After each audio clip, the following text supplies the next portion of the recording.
You're listening to Live from the Heartland on WLUW 88.7 FM, and let's turn over to our first guest. Michael, can you talk a little bit about Chicago Hoops for Peace and our two of my pals are here. I got to say it's an honor and a pleasure to have both Shawn Harrington and Jimmy Sanders, basketball standouts in their day, guys who are committed to the community, do a lot of work with young people. Without further ado, let me just say good morning to you guys. Good morning. Good morning. Thanks for having us. Welcome to Live from the Heartland, guys. So I met you guys through Russ Bradford, and regular listeners to the show know that Russ was an esteemed basketball coach, now a professor and a writer of books. And he, I think he recruited you, Shawn, way back to go to New Mexico State. Yes. And yes. I met Russ initially when I was in high school. Russ Bradford, Chicago guy, Von Steuben High School, Go Panthers. He loves Go Von Panthers. Steuben. Yes. And then he went to North. And then he went to North Park University. He was there, I believe, During the championship years. And he did a magazine for Chicago Hoops called Chicago Prep Magnet. So he covered high school sports here in Chicago.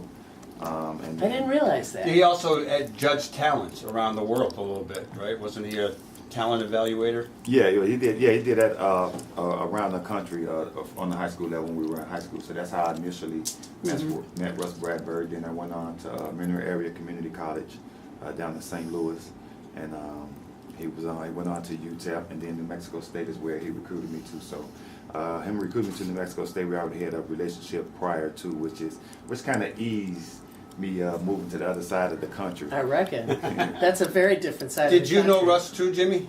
I met Russ through Shawn at a Stop the Violence event I was having at Crane High School about a couple years ago. Oh, I got a lot of photos of that. That's when I first met you, yeah. Yes, we met each other. So I met Russ that day, and me and Russ been real good friends. And Russ had done a lot to help me and Shawn out, to help the community, help the kids, and help our agenda. Let me just get a little background on you. Now, Jimmy, you just got an award, I think, on Wednesday. You were at Westinghouse High School, and you were one of the hottest players ever in Chicago High School. Tell us a little bit about your career there and what the award was. Last Wednesday, Westinghouse retired my basketball jersey. They put my basketball jersey in the Raptors, number 14. There was Gil Hodges' number from the Brooklyn Dodgers, too. Steve always says a lot of great number 14s out here. So I had a good career. I had a chance to play against some NBA players like Kevin Garnett, Kobe Bryant, Tracy McGrady, Jermaine O'Neal. The list goes on. And through my whole life, everybody told me I was too small. I couldn't do it. It just made me want to work a little bit more. How tall are you? 5'6", but they say I'm 5'9". I can play basketball. I'm 5'7". So my number's retired. Nice. Damn, Congratulations. that's a wonderful I'm in honor. the CPS Hall of Fame and the IHSA Hall of Fame. So small guy with a big heart. Yay! It's a big honor. This guy's being modest. He's truly the example of what he lacks in size. He more than makes up in heart, though. Sweet. Oh. He truly is. Shawn, you were also in, weren't you in that flick, Hoop Dreams? Yeah, yeah. I was a sophomore when that was being shot, so me just being a little sophomore, big-eyed kid, every time I saw a camera taking advantage. Most of me got left on the cutting room floor, so. Probably because We know that feeling. you kept jumping in front of the Every time I saw the camera. camera, I was taking an opportunity, but it was an honor to be a part of that, and being around it is kind of what made me go into communications in college, but it's an honor now to be a part of one of the best sports documentaries of all time. Indeed. Yes, indeed. Now, Shawn, you had a really terrible accident. You want to share with our listeners what happened to you? Yes. Because that leads up to Hoops for Peace a little bit, too. Yes. One morning, January 2014, I was on my way to work with my daughter on the way to drop us off at school. Same routine we had been doing every day for the last couple of years, and pulled up to the intersection at Augusta and Hamlin, and my car was mistaken for someone else's car, and two guys opened up fire on me and my daughter in the car and just riddled the car with bullets that morning. I pushed my daughter down and covered over the top as much as I could to protect her, and meanwhile I was shot twice in the back, and right now I'm a paraplegic from the waist down. No, it's been a struggle. I know, since I've known you, I knew you after this happened. And Russ Bradford has been working on a book which is coming out probably in the next In May. In May. It's called All the Dreams. All the Dreams We Dream. And you're a focus in that book. Yes, it's about the sports and the gun violence here in Chicago. But just to speak a little bit about Russ Bradford, along with the great relationship we have as player-coach, he's over the last few years have been almost like a father figure to me, a great friend and a father figure. And I was telling someone a little earlier, thanks to Russ Bradford, I mean, really, Russ is not the guy for being recommended or for pats on the back, but I honestly can say I really don't know where I will probably be right now physically and mentally without the help of Russ Bradford. And he's all the way in Las Cruces in New Mexico, me still being here in Chicago. I hope you're listening, Russ. He does so much from afar. So Russ, I tell Russ all the time how much I appreciate and how much he means to me. So I can never say words can't express my gratitude for what he's meant to me and my family over these last few years. Because I get teared up when you say that. Russ Bradford is one of the more giving guys I know. For sure. I mean, he does that with writers. He encourages and supports writers, even as he himself is cranking out books and doing his own work. And the most important thing he said was, he doesn't look for anything. He doesn't want the recognition. No, not at all. He's the founder of Basketball in the Barrio, and both of you guys have been out there. You want to share with our listeners a little bit about your experiences or what your senses of Basketball in the Barrio? I love basketball in the Barrio. This year I went out in June, had a great El Paso. time at El Paso. I had a great time with the kids. A lot of kids, they have fun. They doing music. They doing jump rope. They doing books. They reading books. It's just a good experience for me. And me and Shawn, we're going to use that experience and try to bring it to Chicago and run our own basketball camp the same way, because I had a great time down there. It's really hot down there.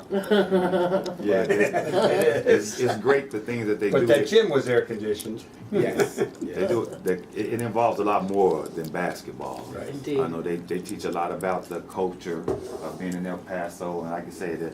I mean, everything. Last year when I was down there, the kids made a banner. They had a big white tarp where they just put on the floor. Got a whole bunch of basketballs. The kids rolled the basketball around in paint and just dribbled on the tarp. They color paints with the basketball, and then they hung it up in the gym as a banner. And they do one every year, and it's totally tough. The parents didn't like it much when they came to pick up the kids. They had paint all over them, had to give them a car. But the kids loved it. For the rest of the day, they wore the paint around like a badge of honor. And like Jimmy was saying, we want to take ideas from them and incorporate it into the camps and tournaments we're doing. Like this year, everyone's in our tournament being presented books. And I hope we can incorporate From some of the Haymarket things Books. from So, Haymarket. tell us about this tournament next weekend. Yeah. Well, the Hoops for Peace class is the 8th annual. Jimmy started this 8th annual. This is Baby. Jimmy baby, and It's he our brought me baby on now. board. It's our baby now. So. Sweet. And just trying to, our mission is promoting peace and education and sports through basketball. It's something that we know very well. And one of the things that we're taking from Basketball in the Barrios is each player this year that participates will be given, we're going to be giving out books, kind of promote reading and further education. Do you know which book we're getting? It's going to be the Craig Hodges. The Craig Hodges book. book. You can see the Craig Hodges interview if you go to youtube.com/heartlandmedia. Yes, and I forget. I'm drawing a blank on the Olympian's name. The Olympics from the early '70s. The Olympian that held up the Oh yeah, fist. John Carlos. John John Right. Carlos autobiography. Craig Hodges. That's good. Those kids are going to be The glad. books will be geared towards sports, and sports field, and things of that nature. But another thing is just kind of bringing our community together. One of the highlights for me with doing this tournament, I was telling Jimmy, is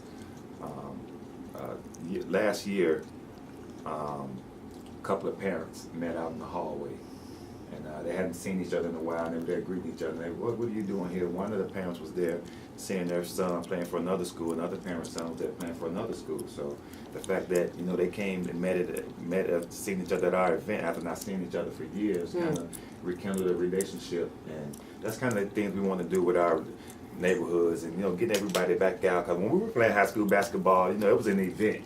When Westinghouse played or when Marshall played, people came out and That's right. support. It was a community thing, so we trying to kind of trying to get those things back. And all this wouldn't be possible without Gift for Hope and Charity Strike.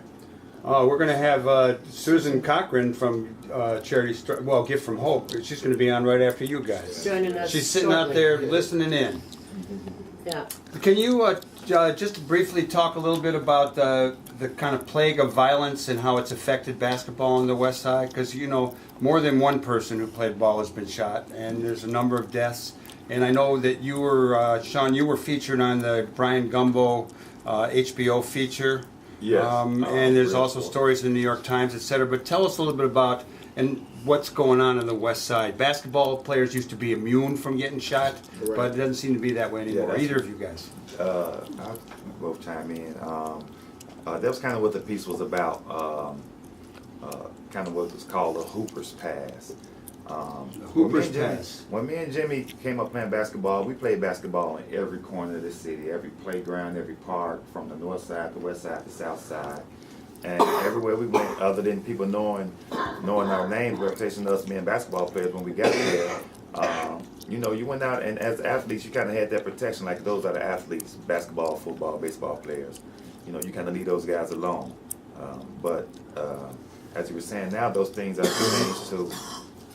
You know, there is no, the athletes aren't protected in the city. The high school kids, it ain't safe to travel from a west side school to a south side school and south side to west side and vice versa sometimes without the threat of violence being there. And like Shawn said, like with so many schools closing, the kids are not in their neighborhood anymore, so they have to travel to other neighborhoods to be in school.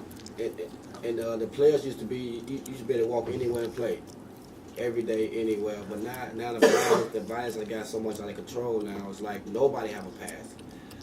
Basketball players, elderly, nobody. You know, so we just trying to make a big difference. Who's coming to the tournament? What teams are you? I mean, there's 32 teams, I think. 32 Correct, teams, yeah. correct. How many? Are these all school teams, or are Yeah, they all neighborhood school, related? All school, high school teams from around the city, Wow. city and state. So JV we and have varsity. North Lawndale, we have Farragut, Westinghouse, Hope Academy. We have a team from Collins. Gary, Indiana, coming from Gary, Indiana. Collins High School, Simeon, Morgan Park. Just a variety of all Marshall. Marshall, go Commandos. You know, so. Well, we're gonna after the show next week. We're heading out there because I'm gonna be registering voters and running the Athletes United for Peace table. And I know you got a lot of other people showing up. Yes. Yes, Saturday we're going to be acknowledging Arnie Duncan, just for being a humanitarian. That's for peace and promoting education here in Chicago. The thing he's done all over the city for our youth and what he continue to do. So Saturday night will be a big night with him being there. And as you're saying, we're going to have vendors, and something else we're trying to do this year different, having vendors in booths out in the hallway with as much information and educational information that we can give out to the community. Like I said, you're going to have a voter registration booth. We're going to have the public library there, trying to get people registered Nice. for library cards, because a lot of our people don't know that a lot of the amenities that come along with a library card, just the places that you can go as a family and take the kids to all of the zoos and museums for free. I talk to a lot of parents, me being back at the school now, and a lot of them don't know that, you know, you can take your back kids at to the Marshall. museums for free. With just a library card. And me and Jimmy growing up, that was a field trip for me. My mom, we went to I'm not a real avid I reader, but hear we ya. would go to the library. I'll pick out 4 books. I probably only read 2, but I was ecstatic about going to the library and just, you know, hanging out in the library. So those are some of the things we're trying to encourage in our community, and, you know, getting the families back out, and you know, not trying to get discouraged by all the stuff and violence that's going on around our city.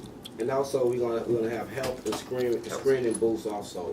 So it's gonna be a lot of boosts and to give away a lot of information for the community, for the city to be aware of what's going on. Mentorship programs, gonna have booths set up there now. So we just, as much information that we can get out and get back out to the neighborhood and the community and the city is something we'll be doing. Okay, one more time. It's at Collins High School, which is in Douglas Park. Yes. That's, And you have the address. 1313 South Sacramento, Chicago, Illinois, Wow. 60623. It's North And that will be next Saturday and Next Sunday, the Saturday, 9th and yes. 10th, starting at what time? 9 a.m. is doors open, but the first game starts at 10 o'clock on both days. I'm going to miss that first one.